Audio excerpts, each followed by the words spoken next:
Hello friends, welcome to my channel study with Akku. तो यहाँ मैं आज आपसे साइंस के 5वें लेसन प्लान के बारे में डिस्कस करूँगी। तो वीडियो स्टार्ट करने से पहले जो इस चैनल पर नए हैं वो इस चैनल को लाइक, सब्सक्राइब और अपने दोस्तों के साथ शेयर करें। तो आइए अब हम अपना वीडियो स्टार्ट करते हैं। तो आज हमारा टॉपिक है चुंबक और ये क्लास 6 के लिए है। तो देखते हैं लेसन प्लान कैसे बनाया जाता है। तो पहले हम लोग विद्यालय का नाम लिखते हैं, छात्राध्यापिका का नाम लिखते हैं। उसके बाद हम लोग दिनांक डालेंगे, कक्षा में 6, विषय में विज्ञान, अवधि में 36 या फिर 35 मिनट लिख सकते हैं, कलांश द्वितीय और प्रकरण में चुंबक डालेंगे। अब इसके बाद समान उद्देश्य लिखा जाता है, जिसमें पहला उद्देश्य है छात्रों में विज्ञान विषय के प्रति रुचि उत्पन्न करना। दूसरा है छात्रों में वैज्ञानिक दृष्टिकोण विकसित करना। तीसरा उद्देश्य है छात्रों की तार्किक शक्ति का विकास करना। और चौथा उद्देश्य है छात्रों की चिंतन शक्ति का विकास करना। पांचवा उद्देश्य है छात्रों को दैनिक जीवन में विज्ञान विषय की उपयोगिता से परिचित कराना। इसके बाद विशिष्ट उद्देश्य लिखते हैं।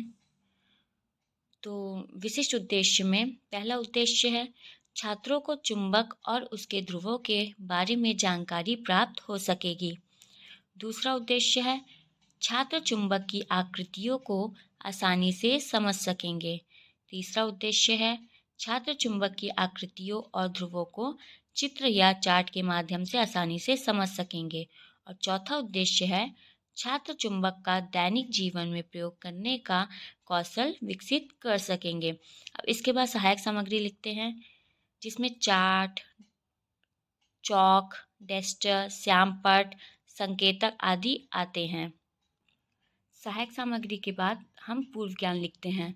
तो इसमें लिखते हैं छात्र चुंबक के भौतिक स्वरूप की सामान्य जानकारी रखते हैं। तो अब इसके बाद हम प्रस्तावना प्रश्न लिखेंगे। प्रस्तावना प्रश्न इसलिए पूछा जाता है ताकि हमें जो भी आज पढ़ाना है उस टॉपिक का प्रकरण आ जाए। तो ये जो प्रश्न पूछे जाते हैं ये एक दूसरे से संबंधित होते हैं और बच्चों के पूर्व ज्ञान पर आधारित होते हैं। तो देखते हैं पहला प्रश्न क्या है। बच्चों या हम लोग बच्चों को किल दिखाकर भी पूछ सकते हैं कि यह क्या है। तो छात्र उत्तर देंगे किल है। दूसरा प्रश्न है किल किस धातु से बना होता है।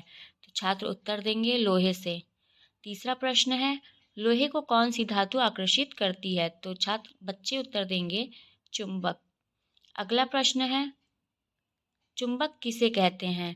तो ये जो प्रश्न है ये बच्चों के लिए समस्यात्मक प्रश्न बन जाएगा। और उसके बाद हम उद्देश्य कथन लिखेंगे। आज हम चुंबक के बारे में विस्तृत अध्ययन करेंगे। अब आइए हम प्रस्तुतिकरण देखते हैं। तो प्रस्तुतिकरण में पहला शिक्षण बिंदु है चुंबक का अर्थ। तो देखते हैं हम लोग चुंबक के अर्थ में छात्राध्यापिका क्या कथन कहती हैं। ऐसी वस्तु जो लोहे और लोहे से बनी वस्तुओं को अपनी ओर आकर्षित करती हैं चुंबक कहलाती हैं। चुंबक को अंग्रेजी में मैग्नेट कहते हैं। स्वतंत्रता पूर्वक लटकाने पर चुंबक सदैव उत्तर दक्षिण दिशा में ही आकर रुकता है। आजकल विभिन्न आकृतियों के चुंबक बनाए जाते हैं, जैसे नाल चुंबक, छड़ चुंबक, बेलनाकार चुंबक और गोलांत चुंबक। ये सब चुंबक आजकल बनाए जाते हैं कृत्रिम रूप से। और इस समय जो छात्र कक्षा में क्रिया करेंगे वो होगा छात्र ध्यानपूर्वक सुनेंगे। आइए इससे संबंधित हम बोधात्मक प्रश्न देखते हैं। तो पहला प्रश्न है चुंबक किसे कहते हैं। तो बच्चे उत्तर देंगे ऐसी वस्तु जो लोहे और लोहे से बनी वस्तु को आकर्षित करे। दूसरा प्रश्न है चुंबक को अंग्रेजी में क्या कहेंगे। तो बच्चे उत्तर देंगे मैग्नेट। आइए आगे हम देखते हैं चुंबकीय और अचुंबकीय पदार्थ। तो चुंबकीय पदार्थ देखते हैं क्या होता है। जो पदार्थ चुंबक की ओर आकर्षित होते हैं उन्हें चुंबकीय पदार्थ कहते हैं, जैसे लोहा, निकिल और कोबाल्ट। अब देखते हैं अचुंबकीय पदार्थ। जो पदार्थ चुंबक की ओर आकर्षित नहीं होते हैं उन्हें अचुंबकीय पदार्थ कहते हैं, जैसे लकड़ी, प्लास्टिक, चमड़ा आदि आते हैं। आइए अब इससे बोधात्मक प्रश्न देखते हैं इससे संबंधित। तो पहला प्रश्न है, चुंबकीय पदार्थ के उदाहरण बताइए। तो बच्चे उत्तर देंगे लोहा, निकिल, कोबाल्ट आदि। अगला प्रश्न है, लकड़ी और प्लास्टिक अचुंबकीय पदार्थ है या नहीं, बताइए। तो बच्चे उत्तर देंगे हाँ है। अगला शिक्षण बिंदु है, चुंबकीय ध्रुव का अर्थ। तो चुंबक के ध्रुवों को दो भागों में बांटा गया है। पहला होता है उत्तरी ध्रुव, दूसरा है दक्षिणी ध्रुव।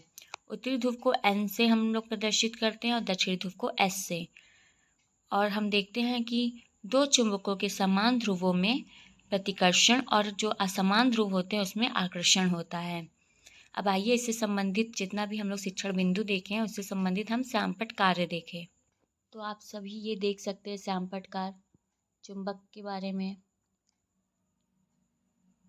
चुंबक की जो आकृतियाँ होती विभिन्न प्रकार की उनके चित्र, चुंबकीय पदार्थ और उसके उदाहरण, अचुंबकीय पदार्थ और उसके उदाहरण, फिर चुंबकीय ध्रुवों के बारे में देखेंगे और उनके चित्रों के माध्यम से ये जानेंगे कि दो समान ध्रुव एक दूसरे को प्रतिकर्षित और असमान ध्रुव आकर्षित करते हैं।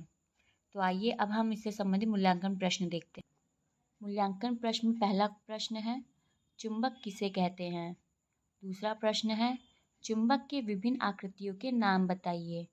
तीसरा प्रश्न है, चुंबकीय पदार्थ से आप क्या समझते हैं। चौथा प्रश्न है, अचुंबकीय पदार्थ के कुछ उदाहरण बताइए। पांचवा प्रश्न है, चुंबक के कितने ध्रुव होते हैं। छठवां प्रश्न है, चुंबक के ध्रुवों के नाम बताइए। निरीक्षण कार्य में देखते हैं क्या लिखा जाता है। बच्चे जब श्यामपट्ट कार्य कर रहे होंगे तब छात्राध्यापिका उनके कार्यों का निरीक्षण करेगी। गृह कार्य में बच्चे को आप लोग कक्षा में जितने भी आपने टॉपिक पढ़ा है उससे संबंधित प्रश्न देंगे। आप एक भी दे सकते हैं, दो भी दे सकते हैं। मैंने यहाँ एक ही प्रश्न लिखा है। जैसे पहला प्रश्न है, अचुंबकीय पदार्थ की परिभाषा को लिखिए। आपकी इच्छा अनुसार आप दो भी प्रश्न दे सकते हैं। तो आप लोग को वीडियो कैसा लगा ये आप लोग ज़रूर बताइएगा कमेंट में। और वीडियो अच्छा लगा हो तो इस वीडियो को लाइक, सब्सक्राइब और अपने दोस्तों के साथ शेयर ज़रूर करें।